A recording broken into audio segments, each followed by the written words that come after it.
Hello, and welcome to today's webinar on investing in rural America. I'd like to turn it over to Administrator for Rural Utility Service, Andy Burke. Andy? Thanks so much, Maggie. It is great to be with y'all this afternoon.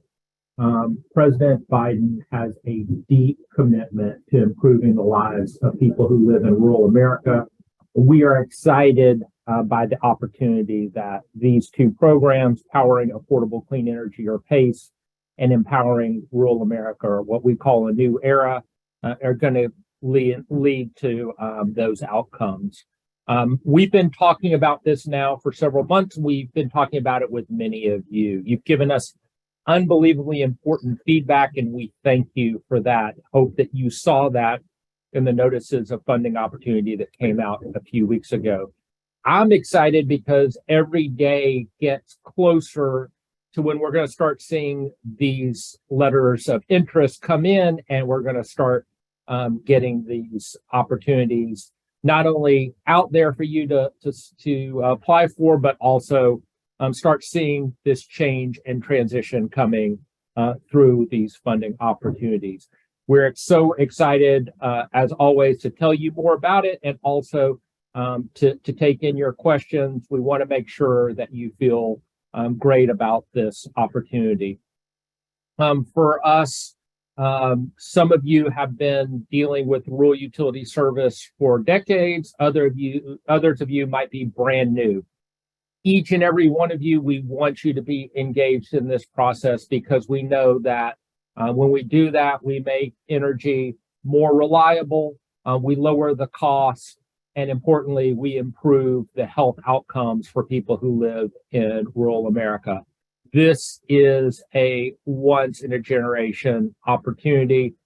As you've heard us say several times, this is not only the largest investment in clean energy ever, but also the biggest investment in rural electrification since our organization was founded 88 years ago.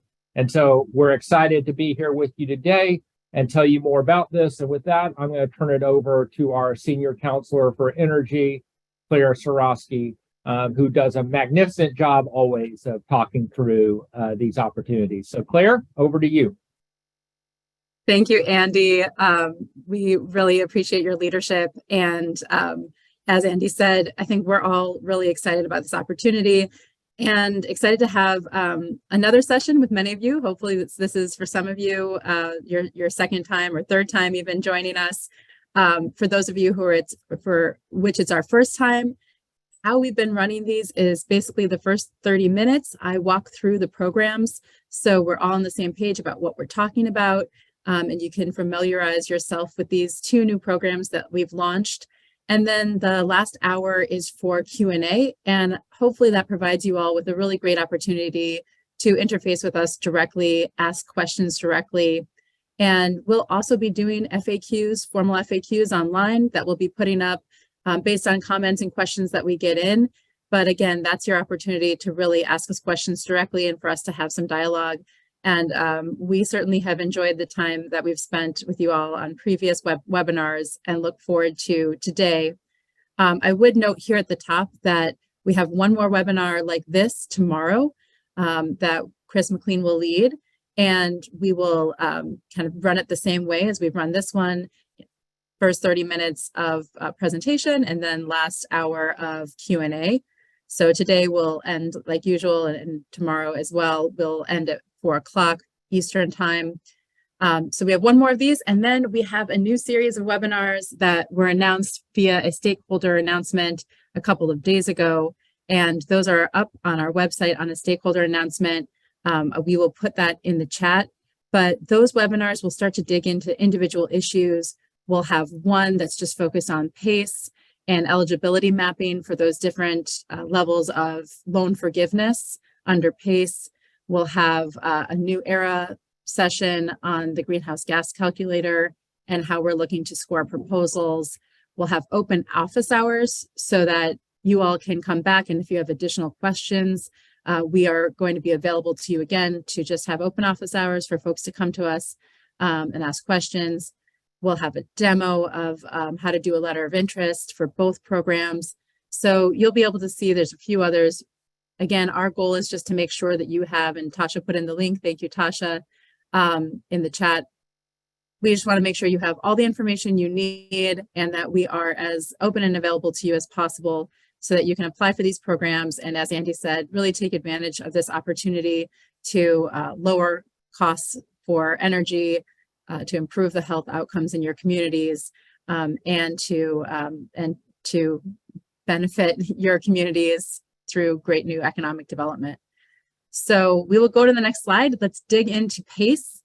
And then, like I said, we'll do Q&A, and we've got a couple Q&As from the last session that we will be addressing as a teaser today. There was an electric bus question. We'll answer that today. So some things to look forward to with the Q&A. First, though, let's just give you all an overview of these programs again. First, we have the Power and Affordable Clean Energy Program. This is really about what I've been saying is kind of standalone clean energy projects, new build clean energy projects that serve at least 50% rural Americans. Again, the goal of this program is just to increase renewable energy access in rural America, make it significantly more affordable, so that rural communities can be powering their homes and running their businesses and powering their cars on clean energy. These are partially forgivable loans. So there's one tool in this toolbox, and the Rural Utilities Service has been able to do loans for years and years, but this is the first time where we can do partially forgivable loans. So it's super exciting. And I'll talk about the different levels of partial forgiveness. But basically, that's the tool we have here, partially forgivable loans for large scale clean energy projects. And like the New Era program, for both programs, we have a two-step process. So it's a two-step dance. And basically, first, you've got your letter of interest that you submit. For this program, we're opening that online portal June 30th. So that's just around the corner.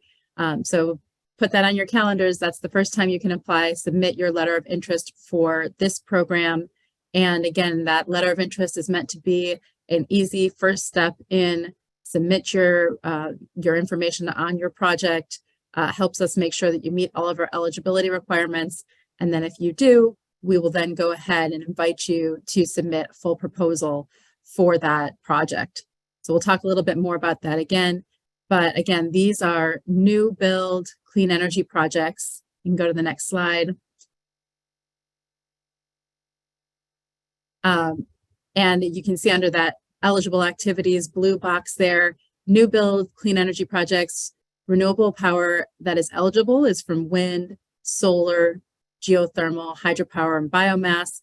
And the other great thing here is that we can also fund energy storage. So you can include energy storage in your proposal, and or as long as that energy storage is supporting renewable energy, you can apply for that under this program. This program has wide eligibility, so we are looking for a lot of diverse stakeholders to apply for this program. We can have for-profits, nonprofits, state and territories, municipalities, public power providers, co-ops, Indian tribes, Alaska Native corporations. So this is our very broadly eligible program. This is where we are excited to have new borrowers in the Rural Utilities Service, and to engage in this process with some new stakeholders. And so we welcome you to the table here. Again, this is broad eligibility. Forgiveness levels. So this is the most exciting part for many of you, is, we've got 3 categories of forgivability. So up to 20% total loan forgiveness for applicants that meet our minimum requirements. So if you come in the door and you are going to be serving at least 50% rural customers, and you've got a good new clean energy project, then you will be eligible for that 20% total loan forgiveness. Category 2 is up to 40% loan forgiveness if 50% or more of the population being served by the proposal, or by the proposed project is in an energy community or distressed and disadvantaged communities. I'll come back to that definition in a second, so we can talk about that a little bit more.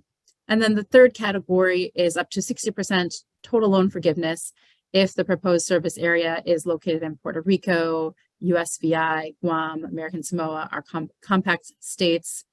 or the proposed service area consists of 60% or more tribal, or serves an area that constitutes a substantially underserved trust area, or the project is owned by an Indian tribe or an Alaska Native corporation. So hopefully this is extremely attractive to folks, and again, really gets at that affordability issue and make sure that clean energy is super affordable for rural communities and these specific communities. And I would say we've gotten a couple questions for this program. You know, are power purchase agreements allowed? Can you just be purchasing renewable energy? The answer is no. We're really talking about new clean energy that you're building. It's new electric power generation that we're looking for in this program. That's what's eligible. And talking about these different categories of forgiveness, in the funding announcement, you'll see there are links to maps that you can use. And after tomorrow's webinar, the next webinar will be just on this program and heavily focused on mapping and how to determine which category of forgiveness you are eligible for. But basically, for energy communities, we're using the Treasury Department definition for energy communities, and the link to that is in the funding announcement. For distressed and disadvantaged communities, we're using two metrics. One is the Justice 40 metric that the White House has come up with. There's CJUST metric, and there's a map for that online. And if you are a Justice 40 community, then you are eligible for this program. And again, that Justice 40 program is really meant to ensure that at least 40% of federal programming is going towards distressed or disadvantaged communities. And then distressed, we define through the DCI, Distressed Community Index. If you have a DCI score of 80 or more, you qualify as a distressed community. Again, more information in the funding announcement about this and links to the mapping. And again, we will be providing a session just on PACE and mapping, so that if you have any questions around this, we can really dig into that there. And in terms of loan size, we can provide loans in this program anywhere from 1 million to 100 million. So we are looking for, any project in that range that, again, serves at least 50% rural and falls into one of these renewable energy categories. And again, we really welcome that energy storage. That's a great way to make sure that your project is resilient, reliable, and I think is an exciting opportunity there. So next slide, please. Timeline. So we are moving fast here, and there was a question on the last webinar about, where in the project stage do we need to be? Does it need to be a project that is fully developed, that is, ready to go, or can it be something more conceptual? We are looking for new projects here, so we certainly welcome projects that are further along in their development.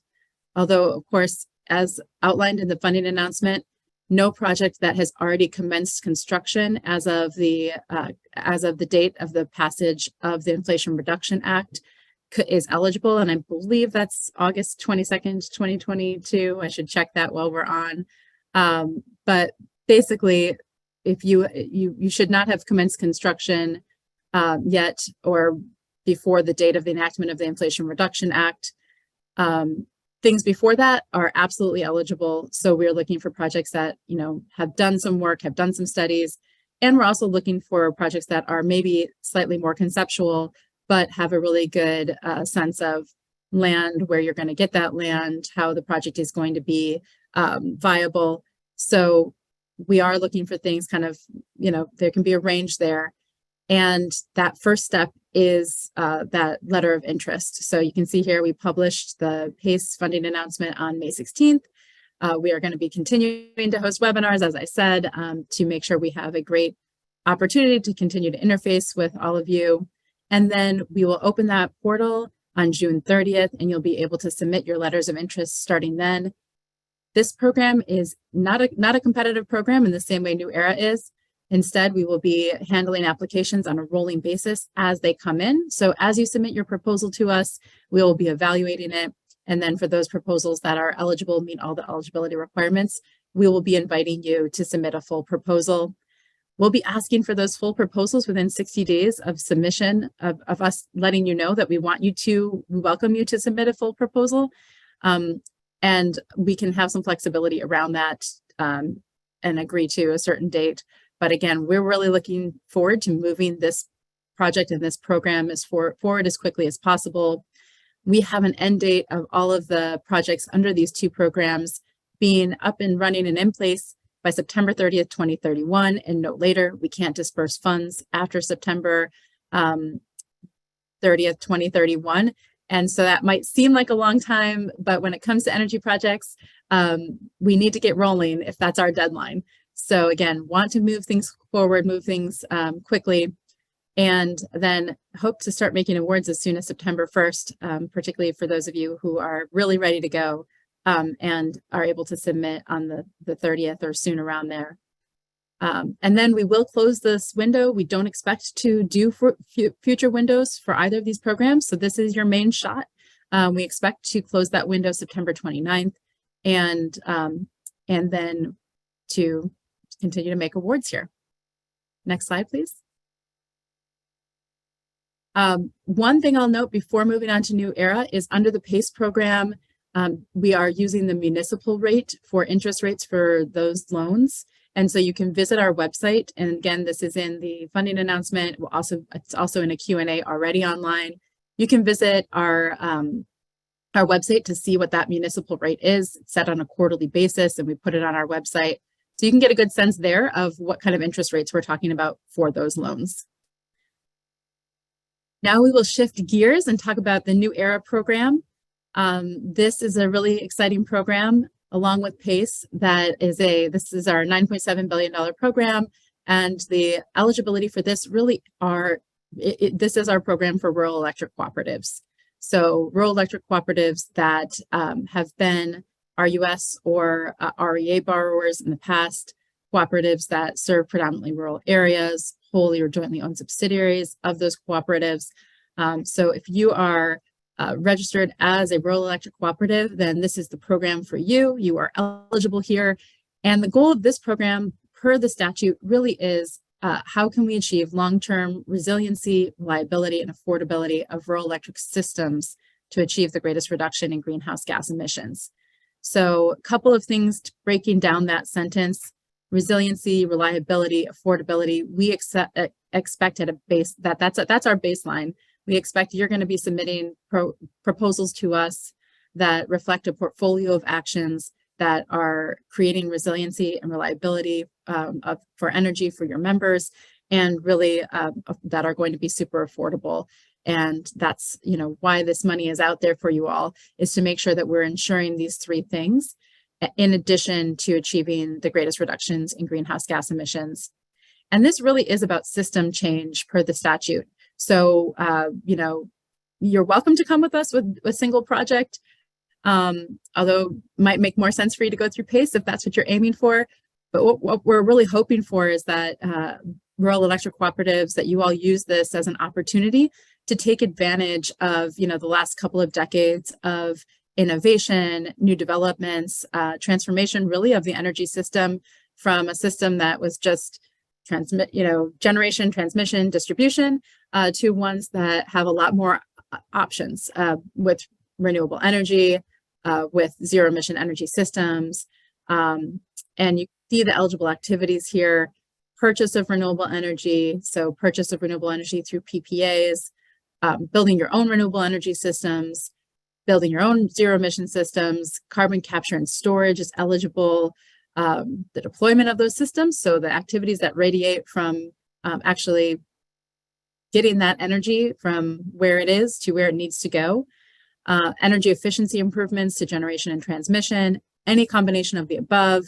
And we'll talk a little bit more about this in the Q&A, but we've had some questions about, particularly on the demand side, demand management, distribution side of things, and how that plays in here. And we'll talk about that more in the Q&A. And dig into that a little bit more. And then the permitted use of funding for this program. Again, really exciting new tools on the table here. In addition to loans at as low as 2% and 0% for different activities, we can provide grants. So this is the first time that the Rural Utility Service can provide grants. Super exciting opportunity. You can apply for a grant up to 25% of your total project cost Again, that project is your portfolio of actions that you're applying for. So up to 25% of that total cost, you can apply for not to exceed a total of 10% of the budget authority. We can talk more about that if you would like during the Q&A. But again, grants up to 25% of the total project costs, and then loans as low as 2% or as low as 0% for predominantly distressed, disadvantaged, and energy communities, and if you're replacing a stranded asset. And then another exciting tool in this toolbox is refinancing of debt for stranded assets of as low as 0% interest, as long as you then plow those savings back into eligible activities and the activities supported here. And then any combination of these things. So again, really trying to, as Andy said, we did a lot of listening sessions. We had a lot of conversations with folks. One of the main pieces of feedback we heard from you is that you needed flexibility. You needed this to be a technology neutral program. You needed there to be flexibility in terms of what you were applying for, depending on your needs. So we've really aimed to do that here. It's a technology neutral program. There's a lot of different activities that you can undertake to create that whole system transformation and achieve those greatest reductions in greenhouse gas emissions while supporting reliability, resiliency, and affordability, and doing that through a variety of financial tools and giving you the option of what makes the most sense for you when it comes to those different financial tools. So next slide, please. Eligible entities, again, this is the program for rural electric cooperatives, a lot of different eligible uses, renewable energy systems, zero emission systems, carbon capture and storage. I think, when we've talked to some folks about this program and we go through all the different things you're eligible for and all the different financial tools, one response is often just a wow. And that's right. It's a really wow program where you have a lot of options, you have a lot of different things that you can achieve through this program. So again, we're really looking for folks to be as ambitious as possible and really take advantage of this awesome opportunity. It's a two-step process similar to PACE, where you submit your letter of interest as a first step. For this program, the portal will open July 31st, and then by August 31st, you have to have your letters of interest submitted to be considered for this program. And as Chris, the wonderful Chris McLean has said before, you can't win if you don't compete. Andy's probably said that too. I think we all have, but you can't get the money if you don't apply. So again, we've tried to make that letter of interest a fairly low bar to get your foot in the door. The letter of interest is what you'll be scored on for this program, and we'll talk about scoring on the next slide. But basically, that letter of interest will include, a minimum amount of information for us to be able to score proposals and understand what you're trying to do. And then we'll be inviting the most competitive proposals to submit full applications. And those must be submitted, again, trying to move the process as quickly as possible within 60 days or at a mutually agreed upon date. And then I think an interesting element here that we do want to make sure you're aware of and are thinking about is that we do reserve the right and the discretion in the funding announcement to negotiate a final package with you. So what you submit to us may not be the final package that goes through or that we advance to a contract. But there may be some back and forth at that stage.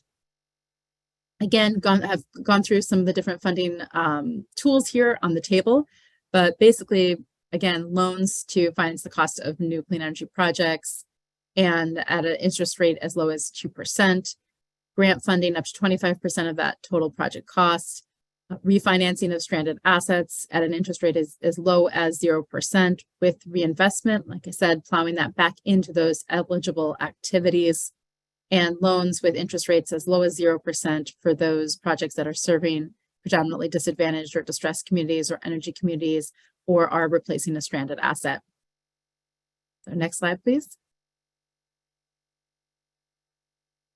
Again, this is a competitive program, so we will be looking at who is achieving those greatest reductions in greenhouse gas emissions. And again, the baseline is reliability, affordability, resiliency.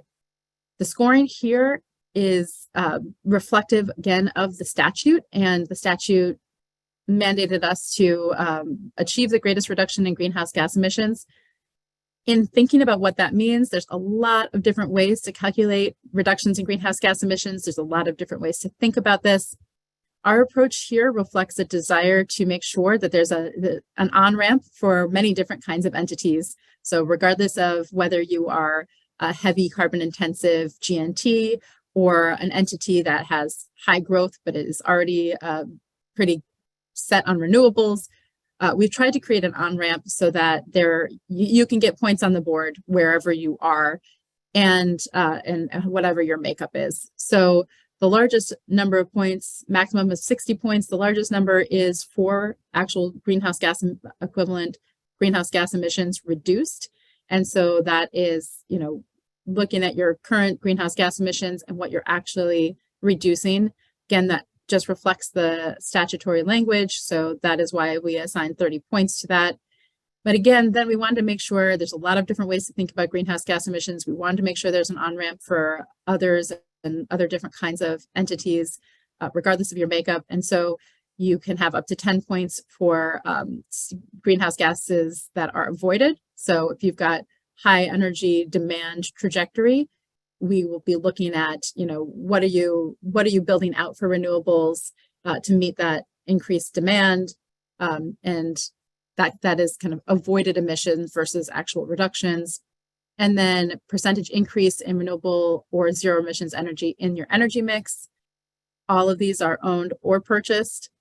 Percentage decrease in carbon intensity of your energy mix, again, up to 10 points. Again, trying to make sure that everybody has a chance to get some points on the board here. And we thought a lot about how to make sure that there is, fairness in a variety of ways, and that we're comparing apples to apples. Again, there's so many different ways that you could calculate your greenhouse gas emissions. There's many, many, many different models out there. We talked with EPA and DOE and other entities that have models for how you measure your greenhouse gas emissions. And in an effort to really make this as easy as possible for you so that folks don't have to go out and master a new model, and that we are achieving that goal of making sure we're comparing apples to apples with all applications.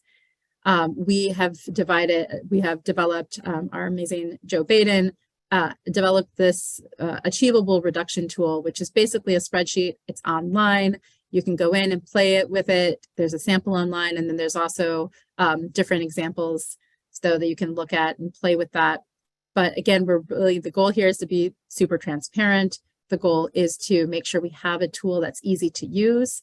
And the goal is to make sure that we're, again, achieving that goal of showing greenhouse gas emission reductions or avoided emissions, but doing that in a way that we can compare apples to apples, and we're not getting a bunch of different ways to calculate greenhouse gas emissions and then trying to figure out how they all stack up against each other. So that achievable reduction tool, again, is online, and we will have a whole session where Joe will lead you all, anybody who wants to join that, and how that works and how to use it, etc. And then there are a couple of other different criteria that we have discretion to think of and to take into account when we're looking at proposals. One is consumer benefits for affordability. So, looking at the rates and the projected rates, and how our assistance is reducing the cost of energy for your consumers and for your members. The second is project cost per unit of greenhouse gas emissions. So again, thinking about these funds and wanting them to stretch as far as possible in meeting the goal of achieving greenhouse gas reductions, and geographic distribution, the efficient use of program funds. So a couple of different ways that we can, different areas of discretion that we will have when we're looking at proposals as well. Next slide, please. And again, really thought a lot about how we could achieve fairness and also create space for all different kinds of entities to apply for this program.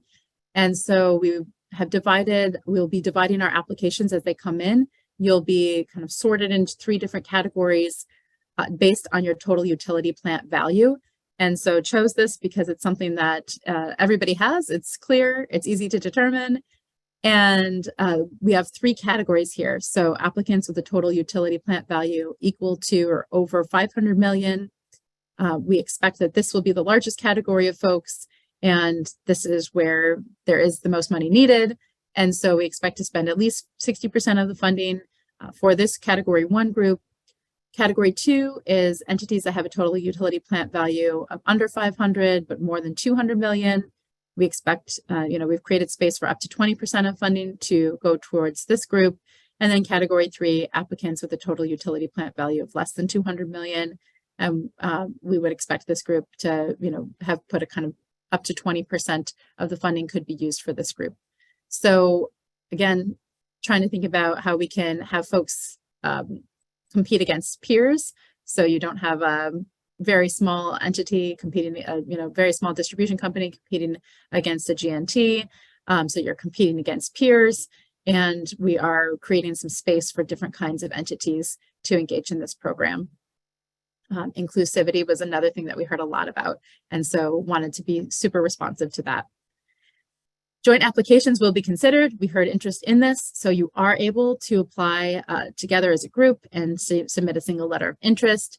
We would expect that most folks want to have their financial commitments be disaggregated for, liability and legal purposes, but also you are, could do joint liability if you want to go down that route. And then, but again, want to make it flexible for folks. And then group LOIs will compete in the category reflective of the combined value of their total utility plant size. So there have been a lot of questions about, what is the benefit of applying as a group? And, our position is that we put this out there as an option. We heard folks wanted to have it as an option, and it will just be up to you in thinking through what will make sense, whether it makes sense to apply as a group or it doesn't. Next slide, please. Timeline for this, again, we put out the funding announcement May 16th. We'll be continuing to do webinars. And then July 31st is when the portal for this program will open. So that's when you can start to submit your letters of interest. And then you have to submit them by August 31st. And then September, we'll spend September busily reviewing all the proposals that have come in, scoring them, etc. And then throughout October and November, we'll be inviting folks to submit full applications. And then we'll kind of continue down there, really hoping that we might be able to make announce some of the first awards in December, and then throughout this next year. Next slide, please. So as mentioned, this is the third of this particular series of webinars, and then we have our final one tomorrow. And then we have that whole new series of webinars. Again, Tasha posted that in the link, or posted the link in the chat. So you can see there, click on that link and see the future webinars, sign up for them now so they're on your calendars, and you can get more individualized information on specific programs, the art of the possible tool, the achievable reduction tool, and how to use that, etc. So again, wanting to be as engaged with you as you want to be with us here. And that does include office hours, etc. And then next slide, please. A lot of key resources here. This is the QR code to the link to our IRA inflation reduction page, to the pages for each electric program. As I mentioned, for the PACE program, that program will be done using the municipal rate, and you can find that bottom left corner, current USDA lending rates, so you can see what those look like. It's super important that folks register now for sam.gov. Chris, you should say this again when you come on screen. If you are at all planning to apply for these programs, and if you're not yet registered at sam.gov, please go ahead and do that now, so that doesn't become an impediment for you applying for these programs. We need you to do that.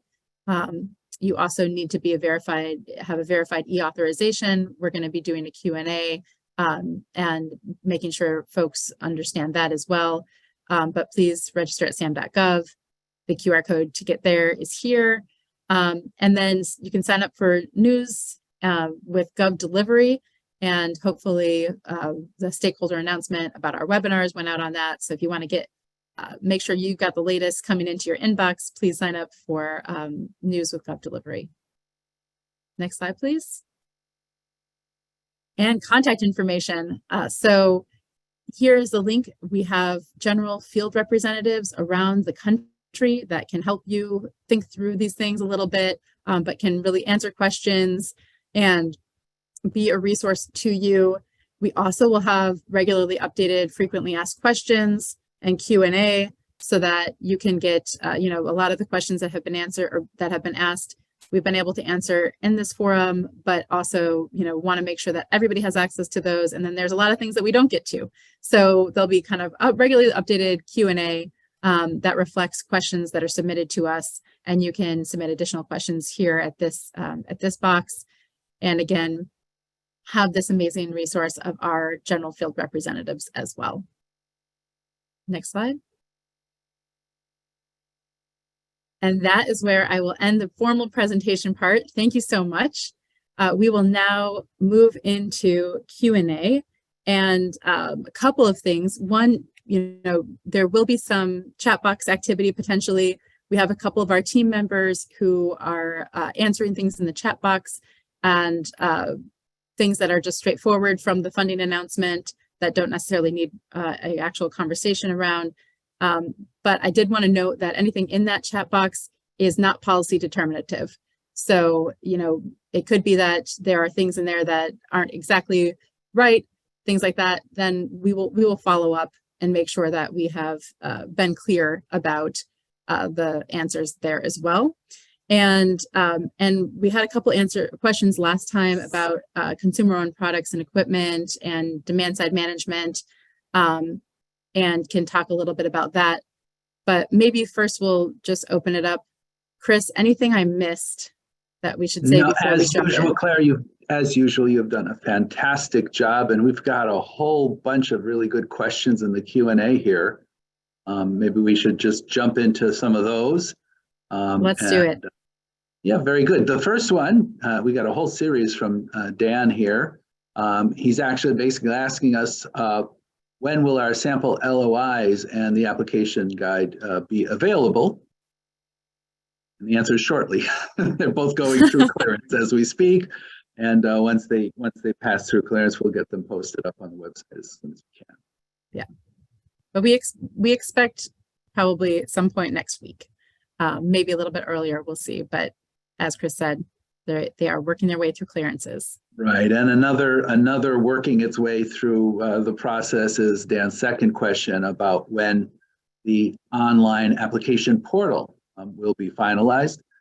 We're working vigorously on that, and we actually will be able to give you further instructions on the how to submit your LOIs through that portal once it is finalized again, yeah, and verified and tested. We want to make sure that what we put out can withstand rigorous testing as well. Yeah, so that is why we're putting out the LOI submission sample early, because we expect that portal probably may not open until the 30th. And so we want you to know that sample will be really clear about everything that you'll need to submit. So even with the portal not being open, you'll know exactly what you'll need to submit. Here's another good one from also from Dan. For project loans with a PPA off-taker that is different than the project owner submitted. Right, the project owner's LOI submitted. My screen just jumped on me, so I lost the text there. Should the off-taker utilities financials be submitted with the LOI? So we'll let you take that one, Claire. So I'm sorry, I'm just trying to understand the question. Yeah, for project loans with PPA that's different than the project owner submitted. Yeah, so I'll give a try of that one. Okay. I don't think we're expecting the off-takers financials at the LOI stage. During the application stage, we may need some additional information to ensure that the off-taker is sound and a creditworthy counterparty. So we want to make sure that, and the off-taker, of course, is eligible. I don't think we need any financial information about the off-taker at the LOI stage, but be on notice as we go from LOI to underwriting, we would be asking for additional information. Great. And then the next one is for the PACE funding announcement, it lists the LOI submitter's legal name and status as required component. What's meant by status in this context? I think that the answer is legal status, and we can make that clear in the funding announcement. Are you a corporation? Not marital status. That's correct, not marital status. You're a corporation. Are you a corporation? Are you nonprofit? a cooperative, nonprofit, tribal utility? Just tell us what you are as a legal entity, I think is and we can provide some further written explanation. And I should point out, Claire, your comment about what is written in the chat and the Q&A, what as helpful as these questions are, and they're very, very helpful, and is that we don't often get the full context of the quick question. And so our former our former Q&A process, which we have on our website, there we do have very deliberative responses to questions. So, we could be reading a question in one way and the writer could be intending it to be a little different. So that's why we just give a little caution that if you have a question about something that's appeared in a Q&A or the chat, it's not dispositive because we may not have not exactly understood each other. We may have been answering a different question than was asked. So, but the Q&As that we publish are put through a more rigorous vetting process to make sure that we're putting accurate information out. Mm-hmm. All right, so go ahead, Chris. Next question, in regards to the NOFO section D2A3 I, what is meant by renewable energy units generated and saved using the proposed new solar project as an example? Would that be the lifetime output of the solar project? I think we just mean that we'll want to know the details about your project. How many megawatt hours are you going to be generating, over what period of time? All of that basic information that you would provide to somebody who's looking to invest in your project. We want to make sure that you have sufficient wherewithal to be able to ensure that over the lifetime of the project that it's able to sustain itself. We know in your example in solar projects, you may need replacements along the way. Inverters may need to be replaced. We want to make sure that you have the ability to be able to keep the project operating so that the incentives that we hope inspire you to do these projects are good enough to be able to keep the project going. Okay, Dan asks, to confirm, LOI submitters must have an EUI from SAMS, right? An identifier from SAMS at the time of the LOI conversion, and then must be fully registered SAM and have a cage code at the time of the application submission if invited to proceed. Is that right? We think this is how the NOFO reads, but want to confirm that understanding. Yes. So at the LOI stage, how it reads is that you need to have the LOI submitters, and you can see this in the document, the LOI submitters tax identification number, and its UEI, unique entity identifier number from the SAM registry. So the expectation is that you would have your UEI and your UEI at the time of the LOI submission. Which is why we advise everyone, if you have a SAM number, check to make sure it's current. If you don't have a SAM number, get one, even if you're remotely thinking about applying for this program or frankly, any other federal program. SAM is a system that's outside of the Department of Agriculture. It's beyond our control. And so our advice to you is to get that SAM registration out of the way as quickly as possible. Mm-hmm. And then Dan's next question is about confidentiality. Are financials submitted automatically confidential? everything you submit to us, thank you for raising this question. Everything you submit to us is confidential. So that's considered business confidential. We will not be able to share that. Everything will be confidential that you submit to us. And that goes for both programs. I think for New Era, this might be a particularly of interest for folks that are looking to do something big, but maybe haven't had the full time to do full consultation with your members. Maybe you are, submitting something and that some of the elements, again, you haven't, had the time to, I guess I'll say it again, to do that full consultation. Everything you submit to us will be confidential. Then we'll be able to come back to you. And at that point, you'll be able to know what's kind of on the table. So yeah, Claire, yes, let me put a little fine point on that. It is confidential within the confines of federal laws and federal regulations and the Federal Freedom of Information Act. When I was in private practice, I would advise my clients to mark things confidential just to make sure that everyone understood that the applicant expects things to be confidential. That said, one thing we can't protect an applicant from is something that a court subpoenas or Inspector General would like to inspect, or Capitol Hill might expect. But we have had success over the years, been able to protect business confidential or business proprietary information. But it does not hurt to be able to clearly mark your documents that you would like to be clearly protected. Because it could be someone who is not even hired by this agency many years in the future that would be asked to opine on those documents. The other thing is under FOIA, if you have information that is already publicly shared, it is by its own nature not confidential. So that's another reason to be able to mark things as confidential, because if it is something that's already been published or been shared elsewhere, that would not be protectable under FOIA. Thanks, Chris.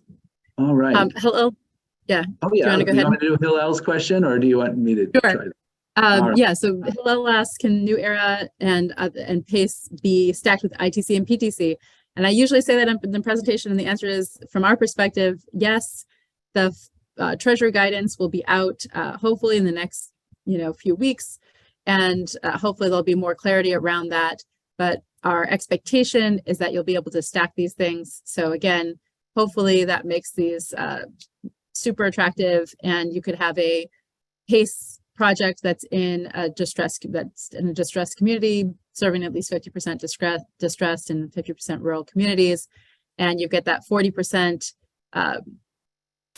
forgivable loan, and then on top of that, you're getting the ITC or PTC direct pay, and that's maybe another 30%, or depending on what community you're in, 40% off your project. So hopefully, again, really making this very attractive for folks to be able to introduce clean energy in their communities. And then Hillel asked, is a ground mount community solar project in Maryland eligible for PACE loan? And then this we would just need to know more about, and would welcome you to come to our office hours to talk about that more. Yeah, we just don't have any personal knowledge of what the Hartford situation, but it does raise an interesting point that I want to make, because again, and also a good example of why some of our questions and answers here are very contextual. Because if it's under development, does it mean it's started construction? If it started construction and it hasn't been through environmental clearance, it's probably not going to be eligible. If it started construction before the date of enactment and didn't get environmental clearance, it probably wouldn't be eligible. So there's a lot of little contextual nuances in that very good question. But I want to use it as a moment to advise all of potential applicants that to stay eligible for a project, and Claire mentioned this towards the end of her presentation, you do not want to jump the gun on construction. And we can't go back before the date of enactment. So, you've got 2 periods of time to which to make sure you don't start construction. You have to it has to be after the date of enactment and after you have received environmental clearance, because that's one of the quickest ways to make your application potentially ineligible. Mhm. Here's another good question from Hillel. Are there debt coverage ratio limitations on the amount of a loan able to be provided under either PACE program or New ERA program? If so, what is the maximum debt coverage ratio allowed? Okay, so let me answer this in a very generic way. Yes, we do have debt coverage ratio and times interest year ratios. Actually, we, in our program, we measure dozens of different financial ratios to determine the financial health of a borrower. So we do want to make sure that there is adequate debt coverage ratio to be able to cover the loans. We know in some project financing that is supported by tax equity that we may have to tweak some of our financial ratios. But the point of our financial ratios are to ensure that there is the ability to repay the loan. So that's the main limitation. And that's what all of the different ratios that we track are designed to inform us on is, does this applicant have the ability to repay the loan? Thanks. And then Srikanth asks for the PACE program, and Chris, I'll throw this over to you. Are these non-recourse loans or do they require a corporate guarantee? Yeah, well, thank you very much. RUS does not do non-recourse loans. We make full recourse loans. Under PACE, we will forgive part of that loan, but the loan that is remaining is fully recourse, needs to be fully secured. That security can occur in multiple ways.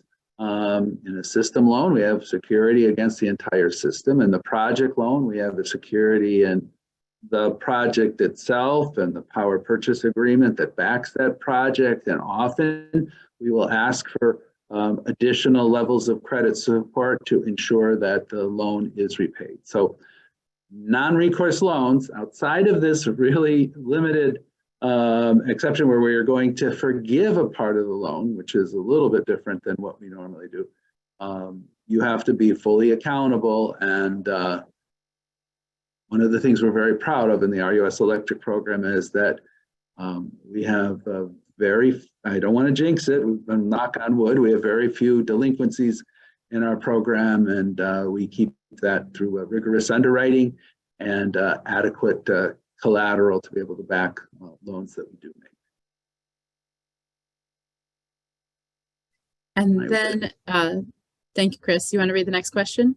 Sure. What is the timing of receiving the loan commitment letter, the loan funding, and when is the forgivable portion actually forgiven?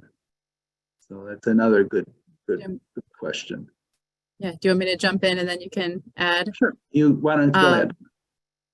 Great. So the loan commitment letter, we would enter into a contract with you after, you'll submit your letter of interest. Then if we invite you to submit the full proposal, you'll submit the full proposal. After we review that and make sure we've got everything we need, we will work out that contract with you. So that's when you would have that, what you're calling the loan commitment letter. Basically a contract would be in place. And then how RUS works is that we can obligate, but we could obligate at that point, but we wouldn't disperse funds until the project is complete. So once you've shown that the project is fully complete and up and running, then we can do a disbursement, and that's when the forgivable portion would be forgiven at that point. That's right. In other words, the bonus, the forgivable portion of the loan, doesn't come till the very end. You've got to be able to construct the project, get it through environmental clearance, get project constructed, get it up and running, demonstrate that it's performing adequately, let us review it and validate it. And then in the case of project financing, we'll release the loan funds and the debt forgiveness at the very end. In the case of system financing, we're still going to hold the big bonus to the very end, the debt forgiveness to the end. But the difference with system financing, it is possible for us to be able to finance the loan portion during construction under adequately underwritten circumstances.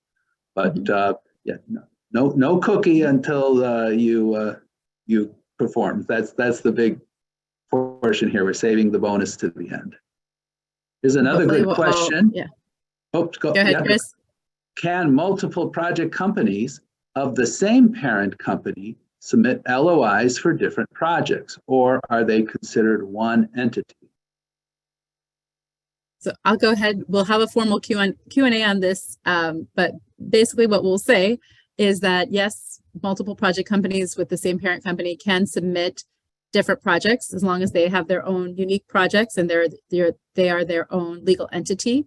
Right. And then we may require that same parent company to provide the guarantee for the loans for multiple parent companies or multiple project companies. But the answer is yes. You can, if you're your own legal entity, you can apply and you can apply for as long as it's for different projects, of course.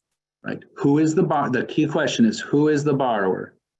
And if the borrower is different in each one of those projects because they're different corporate entities, then even if they have the same parent ownership, as long as they're separate corporate entities with assets, with the ability to be able to secure that loan, be able to repay that loan, that's who counts in the single application test.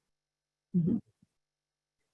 Okay. And then, yeah, go ahead, Chris. Okay, is it possible for a project to apply for multiple IRA-related funding opportunities? Example, applying the same project for both DOE and PACE funding from the IRA. And thank you, Daniel. That's a very good question. Yep. So I think that we tried to be clear, and when we put these out, that one reason why we put them out is so that we don't have folks applying for the same project under the same programs. So you can apply for multiple IRA funding opportunities depending on what they are, but for the same project, we do not want you to apply for both PACE and New Era. That's why we put them out at the same time. For DOE, it will really depend on the program. In general, DOE often has a requirement that you can't stack different programs together if you're applying for the same exact thing. And so it really depends on the program. You definitely can't apply for the same project under PACE and New Era. We want you to choose. That's why we put them out at the same time so you could understand the parameters and make a choice. And then again, for the DOE programs or other programs, it will depend on the requirements around their programs.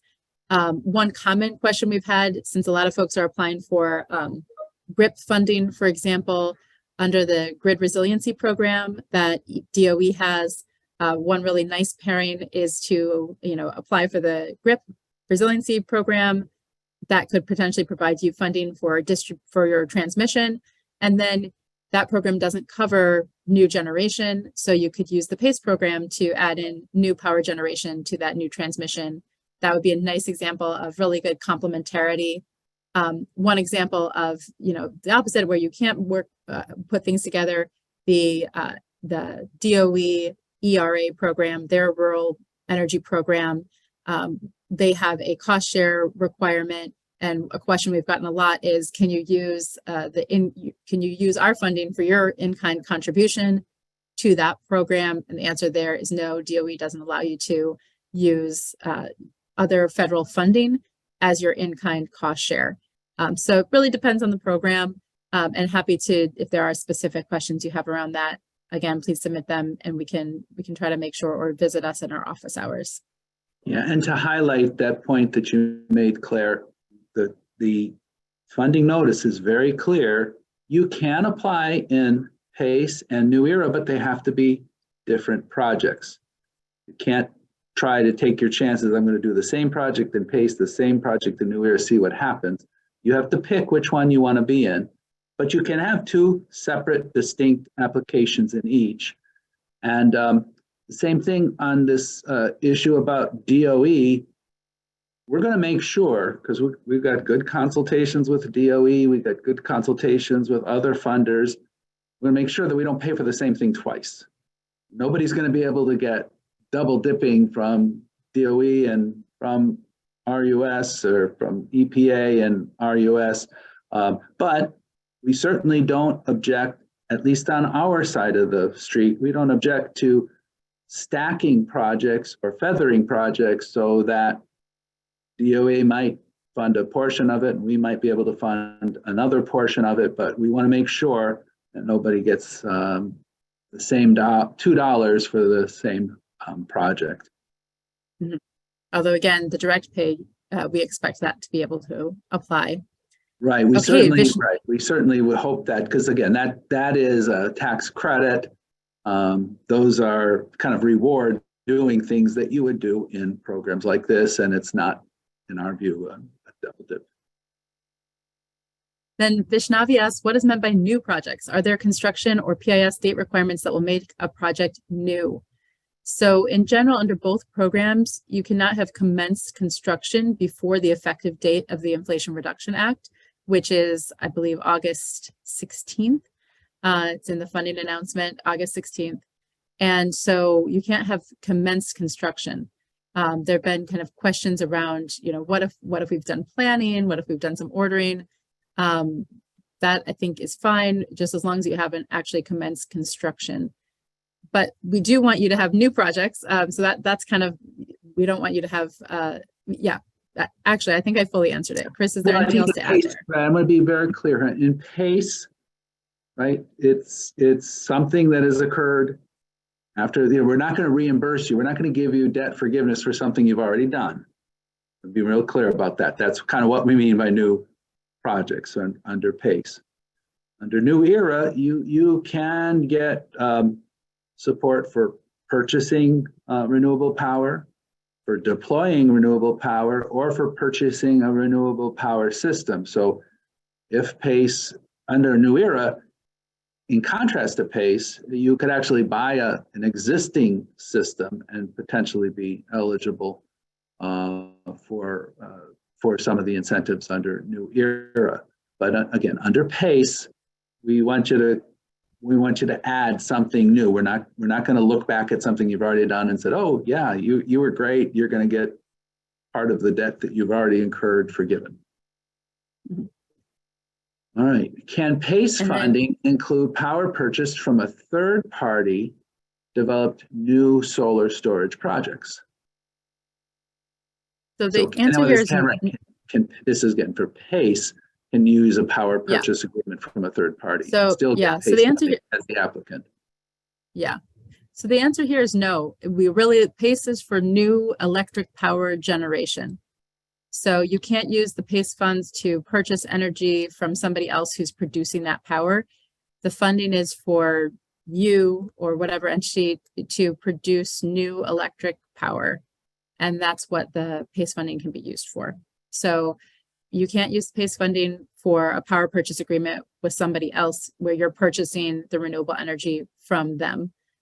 Under New Era, you can include power purchase agreements. So it's that is energy purchased from a different third party, purchased or self-generated for the New Era program. All right, yeah, excellent. Laredo asks, are natural gas powered CHPC cogen combined with solar microgrids covered? You want me to take that, Chris? Why don't you give a shot at it, and I'll pick up the pieces, and I'm sure you'll do fine with it. Great. So under both programs are focused on clean energy, and of course in New Era we also include CCS. So we would not be funding any new fossil-based generation. So the natural gas part of this we would not fund. But if you're building a solar mini grid, that would absolutely be eligible for PACE or for New Era. That's right. The natural gas portion of this question is not eligible for IRA funding. That's a different question if you're asking about the core program. But IRA is explicitly saying that we're not going to be able to put funding towards fossil-based fuels. We're looking for new renewable clean energy sources. Yeah, and Chris is referring to the Rural Utility Services core program, where there are other programs that can provide loans for different kinds of projects. But these two particular IRA programs, fossil-based new generation is not eligible. And then Gregory asks, are the forgiveness requirements you are listing the safe harbor requirements? Chris, do you want to take this? Don't I don't really really understand understand the that question. So I Okay, think, neither do I. Gregory, please, if you could give us a little more to go on. The safe harbor is usually associated with the tax questions, and so I don't really have a good answer because I don't exactly understand the context of your question. So why don't we go to Justin's question? Yeah. Just to be clear on the no PPAs, if the company we were partnering with for the PPA is interested, they can apply, or can we help them apply for a PACE program allocation? Absolutely. Yeah. So they can apply if they are generating the energy and they haven't commenced construction for their project, then they can apply for the PACE program, and you would be their off-taker.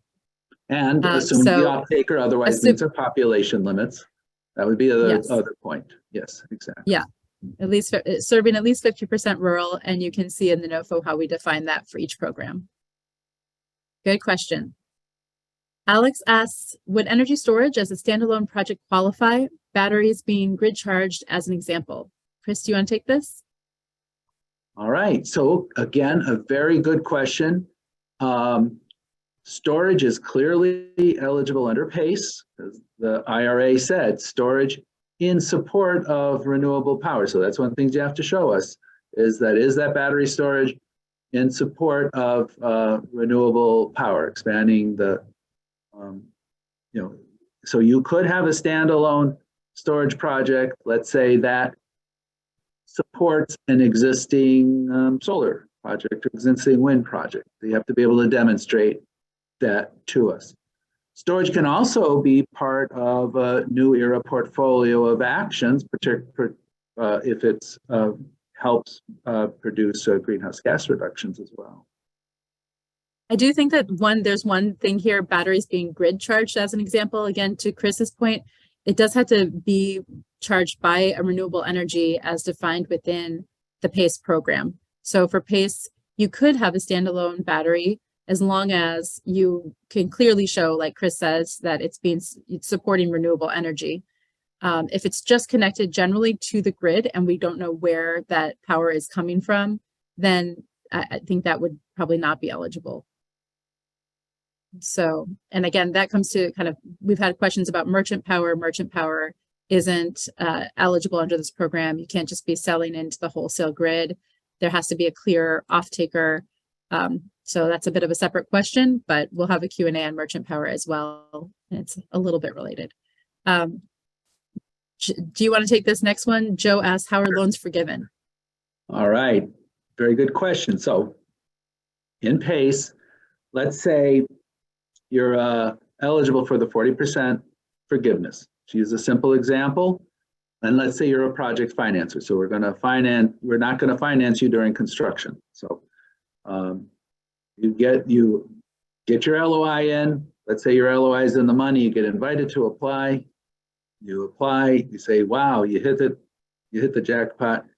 You're applying for $1 million project, and we will then obligate $1 million loan at the municipal rate for that project. Now, because you're a project financer, you'll be able to have to secure your interim financer or self-finance during construction. You'll construct the project.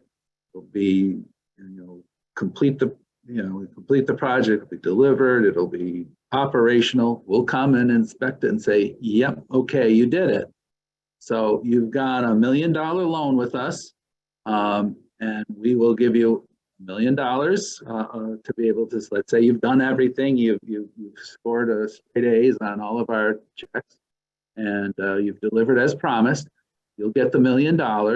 And then immediately we will apply at the 40% threshold. Let's say you're eligible for the 40%, $400,000 towards your balance, and you'll pay back the 60% that remains at the municipal rate of $600,000 over the life of the loan.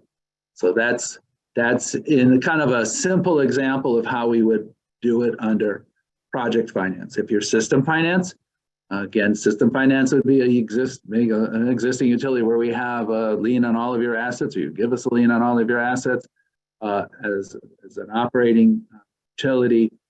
There we would perhaps allow, if it's financially feasible, for progress payments while you're doing construction, but we would still hold back on the debt forgiveness till the very end, just as I described. So once it's delivered, operational, and verified. All right. Let's see, for both programs, but especially PACE, is the eligible loan amount for the project cost before or after any ITC direct pay? So we will, I believe, hold on answering this question definitively until the Treasury guidance comes out. But, you know, we will be able to answer fully then, and we expect that to come out before the PACE portal window opens, so you have clarity there. That's right. And then George asks, do we have specific loan size criteria? So we have set for the PACE program a minimum of $1 million and then a maximum of 100 million. Right. And then New Era, there is a statutory limitation as to what any single entity can consume in terms of budget authority, which is related to your loan. So depending on how your loan grant combo is structured, and that is $970 million of budget authority is the limitation in New Era. All loans, though, are limited by financial feasibility, and security. So, don't ask for $100 million loan if you've got, $1,000 of collateral. I mean, we have to be able to have, these loans have to be financially feasible, they have to be securable, and of course they have to be eligible. And then Halal asks, is a project on vacant land eligible for a PACE loan, or does a PACE loan require the project to be built on an improved asset like a building? Yeah, Go ahead. Yeah, no, it can be on, it can be on vacant land. The land you choose, though, does affect, your level of environmental review. I mean, we do take into account prime farmland when doing environmental review, whether they're alternate sites, location, but no, if I take this as a greenfield investment versus building insulation, no, absolutely. In fact, utility scale solar projects are typically going to be on vacant land. Mm-hmm. Yeah, although I would say we really welcome and encourage folks to think about marginalized land, brownfields. Those are going to be projects that help through the environmental review process and minimize the impact on land. Okay. Do you want to read the next question, Chris? Sure. Does the storage system allowable activity refer only to carbon capture storage, or does it include renewable energy storage? Okay, so this is a tricky question, Claire, because kind of there are two different contexts. So I'm going to ask you first to take the definition of storage system in PACE. Yeah. So I think this is pretty straightforward, actually. So for PACE, you can do new electric power generation and or storage. That is not about carbon capture and storage. So the PACE program carbon capture and storage is not eligible. We're talking about energy storage and related to renewable energy. Under the New Era program, carbon capture and storage is eligible, and energy storage is also eligible as a storage system. And so that energy storage needs to be part of a system that's supporting your overall goals of achieving reductions in greenhouse gas emissions, improving resiliency and reliability. But absolutely, energy storage and carbon capture and storage are both allowable under New Era. Chris, good? All right, good, very good. Yes, exactly. Again, New Era is all about getting greatest reduction in greenhouse gases. So you can kind of use those technologies to be able to drive down your greenhouse gas generation there. And All right, then now Chris, I we're think getting this, some. yeah, Shall we, go ahead. shall we dive into Emily's questions here? Let's do it. Emily, we're so glad you asked this question because we've had a lot of conversations about this. So zero emission systems is clearly defined in the funding announcement. So you can go there and see the funding announcement. Maybe Tasha or somebody will actually pull that from the funding announcement and put it in the chat. But the ART tool looks at nuclear, it looks at other clean energy systems. You can also submit, the ART tool isn't, exclusive in terms of how it counts zero emission systems, just as nuclear. And a thing I didn't note is that the ART tool was meant to be very simple. So if you feel like there are things that ways that your proposal reduces greenhouse gas emissions that aren't reflected in that ART tool, you'll be able to submit that information to us as well. But, we've had a lot of conversations about what is a zero emission system and wanted to provide some clarity here. I think a lot of this really depends on, and what is allowable in terms of demand management and things like that. And so what we're really talking about here, the kind of two elements that are key to determining what is eligible are really around ownership and use. So the ownership must be at the utility level. And so the utility must own the equipment that we're talking about. It could, we'll give some examples, but basically, if it's a hardware, software, a device, even if it's in a consumer's home, as long as the utility owns it, it is eligible for funding. And as long as it contributes to that overall systematic goal of reducing greenhouse gas emissions in your system and achieving reliability and resiliency and affordability. So again, kind of it hinges on use, ownership and use. And Chris, I can give some of the examples that have come up, but do you want to add to that before I do? Well, I want to also address one of the subtleties in Emily's question too. I want to point out the ART tool is a tool that is designed to sort these very diverse kinds of technologies and ways to rank these projects from greatest to least greenhouse gas reduction. So the ART tool is basically kind of a ranking and scoring device. And your questions about what qualifies as zero emission systems now is really more about an eligibility or a funding question. And they really are two separate decisions. And Claire, I'm glad you pointed out that, if the ART tool doesn't accurately reflect, in your belief, what your actual greenhouse gas reductions could be, tell us. And we will take that under consideration. We encourage you to use the ART tool. But if you have supplemental information, we would welcome that. But ART goes to scoring, which is different than what goes to funding eligibility. So there will be things that may be scorable in under the ranking of applications, but maybe not eligible for financing under IRA. So it's a little subtlety in that question that I wanted to just get, because the next question gets into some of our examples that I think we're all chomping at the bit to talk about. Demand side management, load control devices. These are end of life and need to be replaced to control loads to reduce system demand. Is this a qualifying new era project? So that's a very interesting.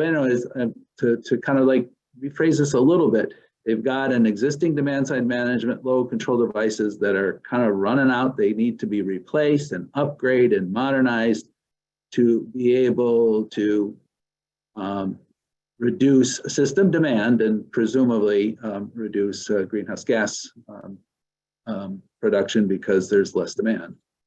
Yeah, Chris, do you want me to jump in there then? Why don't you yes, go ahead. So Lisa, this goes back to just what we were talking about as well here about demand side management, what counts, what doesn't, what can be funded. So again, here, this hinges on the question of ownership and use. So if the utility is owning that device or that product or equipment, then and then using it as part of a system to manage load, to create resilience and reliability and lower energy uses and greenhouse gas emissions, then that is absolutely eligible. So a utility-owned smart thermostat in a residential unit, that could be eligible.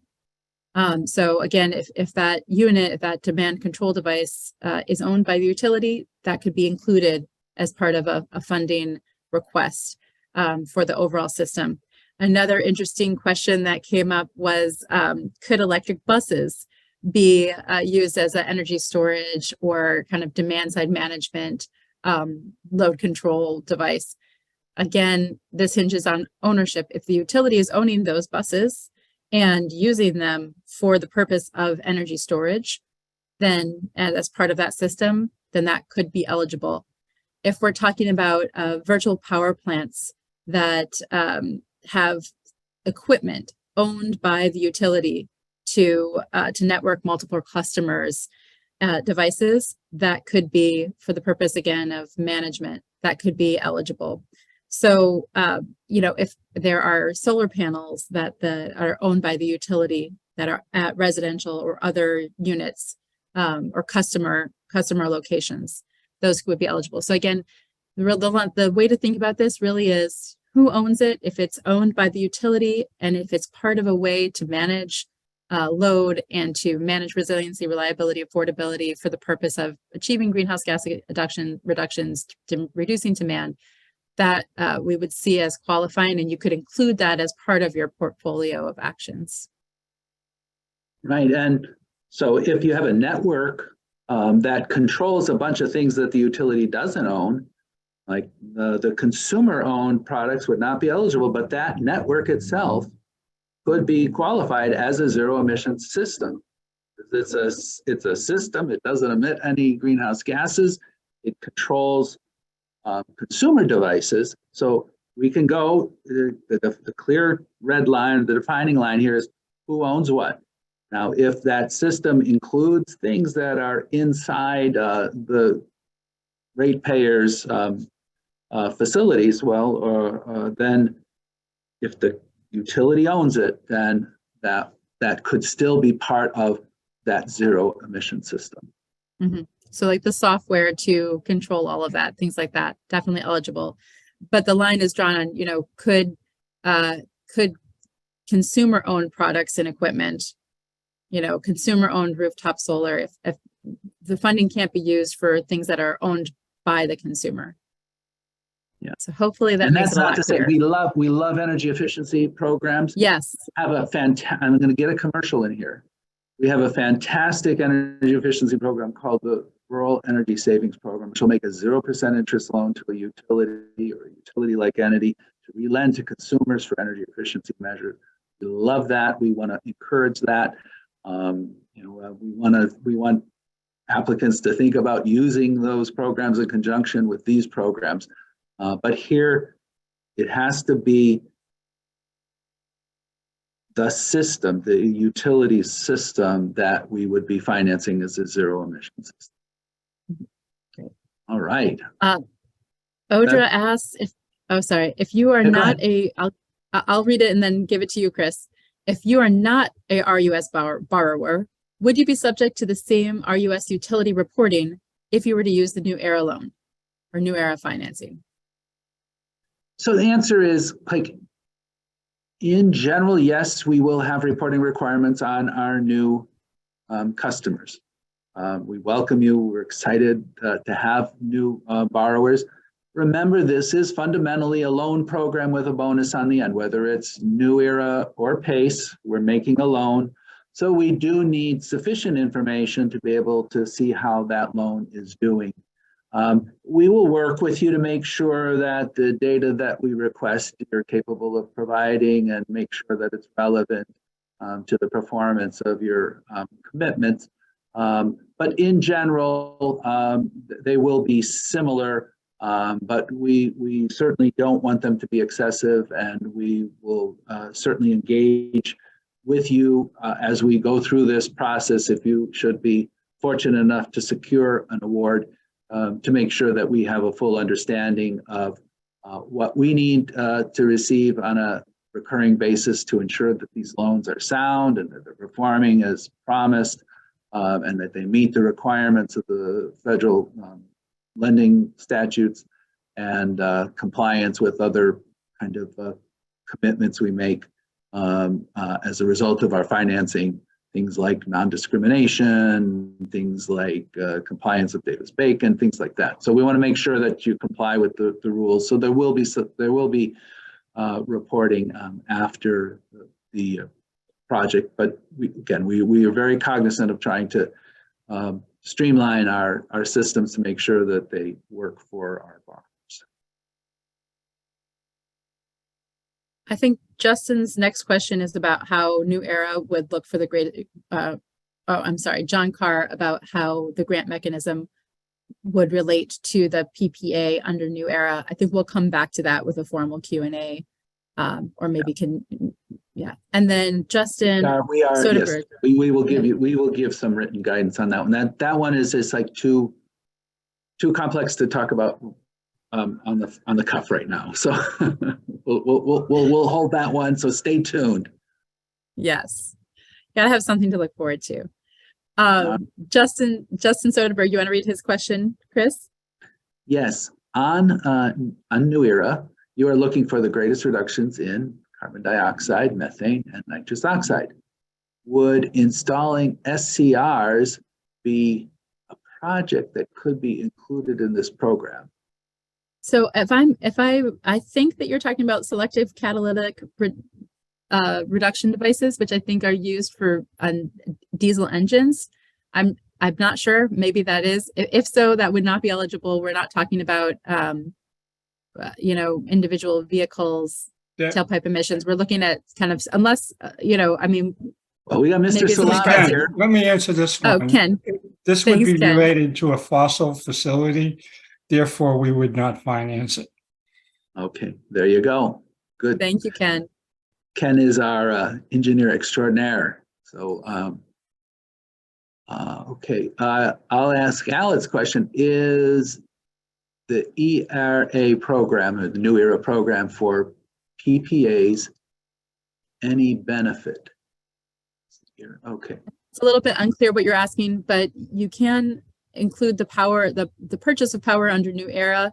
And then, like we said, we'll illustrate what that, the details of that in a formal Q&A. Yeah, and this, we had a good discussion in a previous webinar about kind of a similar point. PPAs are fully eligible for the incentives in New Era, but remember, New Era has to be able to produce reductions in greenhouse gases. So we would want to be able to see that PPA is reducing your, in other words, your PPA, let's say, is for the clean energy source. Well, that's going to be either producing avoided carbon or actual carbon reductions. We had a hypothetical is like, well, if I have a PPA and I just want to get money to make that PPA cheaper, well, what does that do? You'd have to be able to demonstrate that your action produces reductions in greenhouse gases to be eligible. So, but yes, absolutely, PPAs that contribute to your reduction in greenhouse gases could be eligible under New Era. And we're at time here. We'll do Hilal's question. Can you submit an LOI for the same project to both programs? And the answer is no. We want you to choose which program, and you can't apply for the same project under both programs. You could apply to both programs, but not for the same project. And we might end there. Felicia is asking how similar is the loan application to existing RUS funding, major differences. Chris, do you want to take that real quick? So if you're fortunate enough to get beyond the LOI stage and into the application stage, for those who know the RUS program, they'll be very familiar to it. They are very similar in terms of the loan application. If you get beyond the LOI stage to the application stage, we will also be able to help you through to determine exactly what you need to fund. In our invitation to apply, we will also give you some guidelines of what would be expected. And I think that we'll need to wrap there today, but again, we'll be doing this again tomorrow. So please come and submit your questions. And again, we will be doing formal Q&A as we go forward and having those office hours, etc. But hopefully you found this really useful. We are excited about these programs. We're excited to work with you to make sure that these programs are a success and that we're able to achieve our goals here. So we really, really appreciate your engagement and look forward to continuing to work with you and continue the conversation. All right. Thank you, everybody. Thank you, Claire. Thank you. Thank you, Mr. Administrator. Been a good afternoon. See you tomorrow. Bye-bye. Thank you, everybody. Thanks.